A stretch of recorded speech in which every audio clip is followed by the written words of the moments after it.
What's good fam, it's your boy Matt and we're back with another video. I hope you enjoyed the last video of me doing basically stupid things, making wooden car jack stands, but whatever. In today's video we're gonna look at oil return and I'm gonna go pick up the Mac valve which is at the post office. The thing with the Mac valve though is that I haven't really grasped the whole thing with it. So I'm going to pick it up, because I don't want to get sent back. And then I'm going to do some research. But what I can do is I can remove the oil return pipe and we can see if it's worth screwing it in and what we're going to do and how we're going to seal it, right? So I'm going to take it apart. I'm going to take some pictures of it, send it to a couple of friends, ask them what their opinion is. If their opinion is to take out the engine, then we're book. Then I will have to do that, I guess. That's basically what we're going to do. And the other things that I've ordered are also coming. The thing is that I'm probably going to have to cancel the new rims that I ordered because they're not going to be here until September. And those rims I bought just to have like a placeholder for this summer, right? So if they're not going to be here until September, then the real rims that I would have wanted would be here.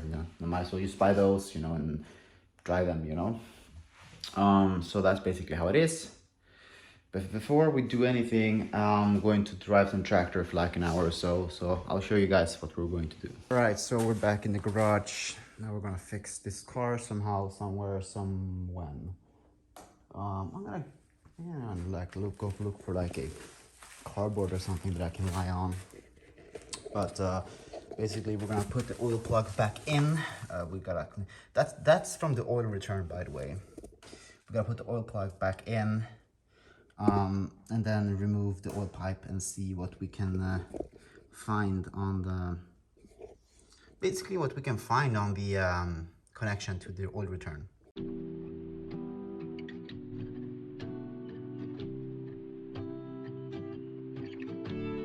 J.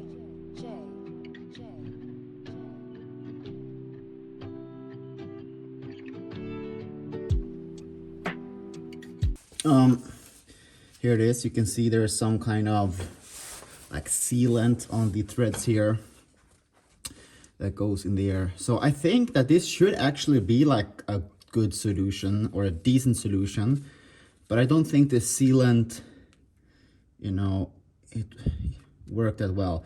Maybe I have to buy like a new connection. I think it's like AN10. This one I will not have to replace. I can just screw this off and stuff like that. So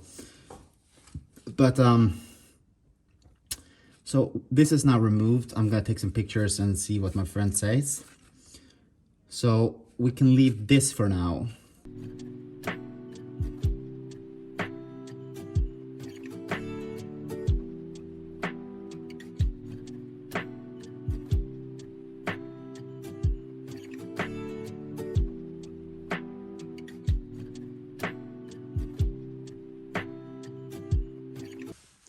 So, note to self, look things up more online before you do them, because now I have pulled the rear bumper and it turns out when I look at the instructions on where this is supposed to mount, that I did not have to do all the steps. I would have needed to do like 75% of the steps, but not 100% of the steps. But it's a good chance to see how things look back here. So, it's all good, but look things up before you start doing it, unless you want to learn by doing.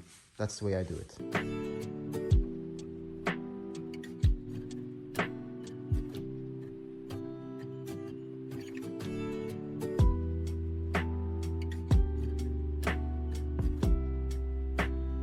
All right, so that's pretty good. Now the thing that we have to fix now, to undo whatever we screwed off, just today, which is like a good thing to do and so on, is we're gonna take a look at this, right? You see these threads right here?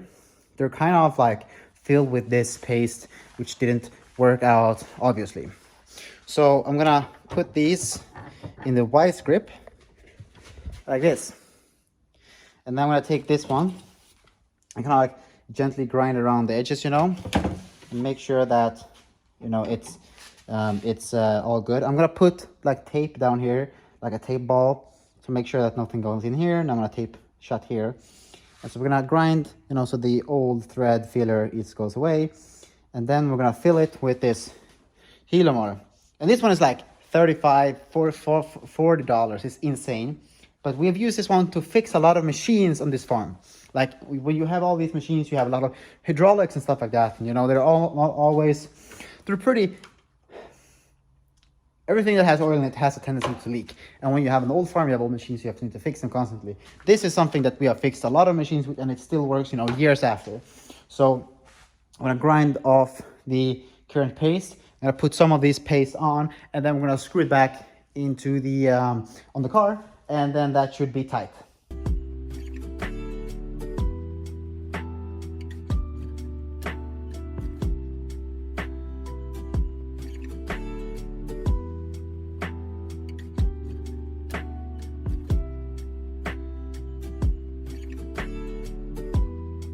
Here, I screwed the thing in and I put the hose on again. Now the hose clamp here was turned the other way before, so it was difficult to point it with the screwdriver. So I'm just gonna put it like this, because when you build a car,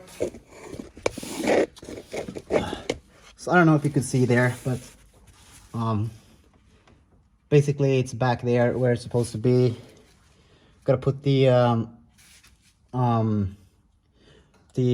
clamp holes back. I put it the other direction because when you build a car, you need to like assume that you're gonna have to rebuild it all the time, and when you do that, you know, then you have to basically just make it super easy to fix it again. And especially when you have like a drift car, you don't have to pass it for inspection. You have a lot of options. Now I see a lot of things here that I need to replace, like the protector for the steering rack and stuff like that. But that's fine. We'll be able to fix those. I'm gonna make an order online anyway, so the steering rod's not like so much of this is gonna be replaced and gonna be super. Best to that. Me. I think that's it for this video, guys. Thank you for watching. Weird video, but now we have a jacking point in the back. We have fixed the oil return. I'm gonna go make a shower, or make heat, eat, shower, go get Mac valve, study Mac valve. Go take a round with my I'm gonna go for a round with my father later as well. I need to stop being fat. But thank you so much for watching. I'll see you in the next video. Peace.